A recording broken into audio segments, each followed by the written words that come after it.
Hey guys, welcome back to one more video. నేను last వీడియోలో దీనికి సంబంధించిన హ్యాండ్ డిజైన్ అయితే చూపించాను కదా. ఇప్పుడైతే నేను బ్యాక్ సైడ్ నెక్ డిజైన్ అయితే చూపిస్తున్నాను. హ్యాండ్ డిజైన్ వచ్చేసి కట్ వర్క్ లాగా వచ్చిందనమాట. బట్ నెక్ డిజైన్ అయితే నార్మల్ నెక్కే వచ్చేసింది యూ షేప్లో. ఫస్ట్ సైడ్ అయితే ఫస్ట్ లోపల సైడ్కి అయితే నేను ఒక 2 లైన్స్ జెరీ స్టిచ్ వేసేసుకుని ఇక్కడ నేను జెరీ థ్రెడ్తోనే లోడ్ స్టిచ్ అనేది వేసుకుంటున్నాను అనమాట. ఎక్కువ గ్యాప్స్ లేకుండా ఉండాలి అంటే మనకి సైజ్ అనేది చాలా తక్కువ పెట్టుకోవాలి. అంటే మనకి ఇప్పుడు ఉంది కదా, అంటే నేను జస్ట్ ఒక పావించ్ లాగా అలా తీసుకున్నాను అంతే. పావించి తీసుకొని అటు సైడ్ ఒక 2 స్టిచ్చెస్, ఇటు సైడ్ ఒక స్టిచ్ వేసేసుకొని మిడిల్లో వచ్చిన గ్యాప్ని మాత్రం నేను ఇక్కడ జరీతో అయితే స్టిచ్ చేస్తున్నాను. చూసారు కదా, మనకి ఎక్కడైతే గ్యాప్స్ లేవు. అండ్ లోడ్ స్టిచ్ వేసినప్పుడు బేస్ కూడా మనమేమీ స్టిచ్ చేయాల్సిన అవసరం ఉండదు అనమాట. అంటే మనం గ్యాప్ ఎప్పుడైతే తక్కువ తీసుకుంటామో అప్పుడు. అండ్ నెక్స్ట్ వచ్చేసి ఇక్కడ లీవ్స్, ఈ లీవ్స్కి వచ్చేసి నేను ఇక్కడ ఫస్ట్ ఒక సన్న జర్దోసి పీస్ తీసుకుని కింద బేస్ వేసుకున్నాను. దాని మీద వచ్చేసి లోడ్ లీఫ్ అయితే స్టిచ్ చేస్తున్నాను అనమాట. ఇలా వేసుకోవడం వల్ల ఏంటంటే మనకి 3D ఎంబోజ్డ్ లాగా కనిపిస్తూ ఉంటుంది లీఫ్ లోడ్. చూస్తున్నారు కదా, ఇలా అయిపోయిన తర్వాత ఇదిగోండి మొత్తం లీవ్స్ అన్నీ వేసేసిన తర్వాత అండ్ నెక్స్ట్ వచ్చేసి మనకి ఇక్కడ ఫ్లవర్ స్టిచ్ చేద్దాము. హ్యాండ్లో వేసిన ఫ్లవరే సేమ్ మనము నెక్లో కూడా ఇలాగే వేసుకోవాలన్నమాట. నేనైతే సిల్క్ థ్రెడ్స్ అయితే ఏం యూజ్ చేయలేదు, జస్ట్ ఓన్లీ యాంకర్ థ్రెడ్సే యూజ్ చేస్తున్నాను. యాంకర్ థ్రెడ్స్ ఏంటంటే మనకి ఫినిషింగ్ చాలా బాగుంటుంది. సిల్క్ థ్రెడ్ మీద ఇది చాలా బాగుంటుంది. సిల్క్ థ్రెడ్ అయితే ఒక 6 లేయర్స్ 7 లేయర్స్ అలా పెట్టుకొని స్టిచ్ చేసుకోవాల్సి ఉంటుంది. బిగినర్స్కి అయితే అది కొంచెం కష్టంగా అనిపిస్తుంది. ఇదైతే ఒకటే థ్రెడ్ లాగా ఉంటుంది అండ్ స్టిచ్ చేసినా కూడా పర్ఫెక్ట్ ఫినిషింగ్ అనేది వచ్చేస్తుంది అనమాట. మిడిల్లో నేను ఒక జార్కాన్ అనేది స్టిక్ చేసేసుకొని చుట్టూ అయితే నేను ఇక్కడ నాట్స్ వేసేసుకుంటున్నాను. ఇలా 2 లైన్స్ వేసుకోవాలి. మీరు కావాలి అంటే ఇంకొక లైన్ కూడా వేసుకోవచ్చు, అప్పుడు మనకి పెద్ద ఫ్లవర్ వస్తుంది అనమాట. మనకి కస్టమర్ ఇచ్చిన దాంట్లో అయితే ఇలా 2 లైన్స్ 2 రౌండ్సే ఉన్నాయి కాబట్టి నేను ఇక్కడ 2 రౌండ్స్ వేసుకుంటున్నాను.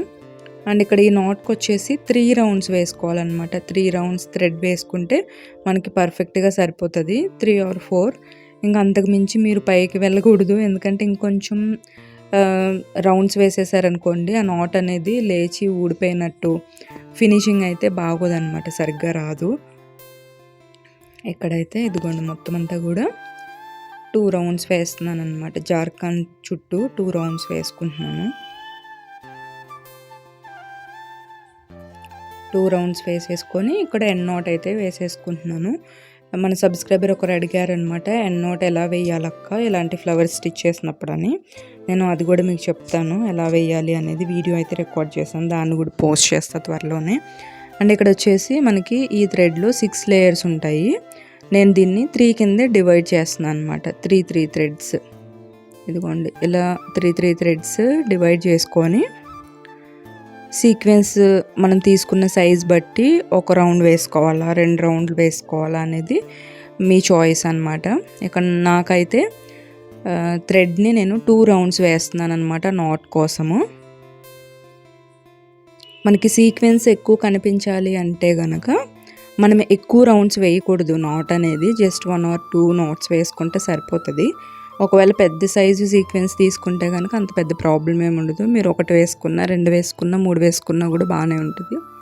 అండ్ నెక్స్ట్ వచ్చేసి ఇక్కడ షుగర్ బీడ్స్ తీసుకొని మొత్తం అంతా కూడా ఇక్కడ ఫిల్లింగ్ చేసేయాలన్నమాట. ఇలా 3 బీడ్స్ ఇలా స్టిచ్ చేసుకోవాలి సింగిల్ బీడ్స్తో. అలా మొత్తం అంతా కూడా నెక్ చుట్టూ స్టిచ్ చేసేసుకోవాలి. బేసిక్గా ఏంటంటే ఇది హ్యాండ్ పార్ట్ అనమాట. నేను నెక్ పార్ట్కి ఇంకా సపరేట్గా అయితే నేనైతే రికార్డ్ చేయలేదు వీడియోస్. సో అందుకనే ఒక ఐడియా కోసం ఇక్కడ మీకు చూపించేస్తున్నాను. నెక్స్ట్ వచ్చేసి ఫ్లవర్స్లో జార్కాన్స్ అనేవి స్టిక్ చేసేసుకోవాలి. ఇలా స్టిక్ చేసుకుంటే ఏంటంటే బిఫోర్ కంటే ఆఫ్టర్ స్టిచ్ చేసుకుంటే బెటరు. మనకు ఫినిషింగ్ అనేది చాలా బాగా వస్తుంది.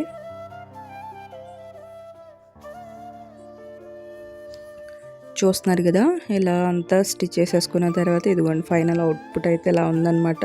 అంటే మనకి నెక్లో ఇలా మొత్తం అంతా కూడా ఫిల్ చేసేసుకోవాలి బీడ్స్తో. హ్యాండ్స్లో ఎలా అయితే ఫిల్ చేసుకున్నామో సో సేమ్ అలాగే ఫిల్ చేసేసుకోవాలి. నేనైతే 1.5 ఇంచ్ విడ్త్ తీసుకొని వర్క్ అంతా చేశాను.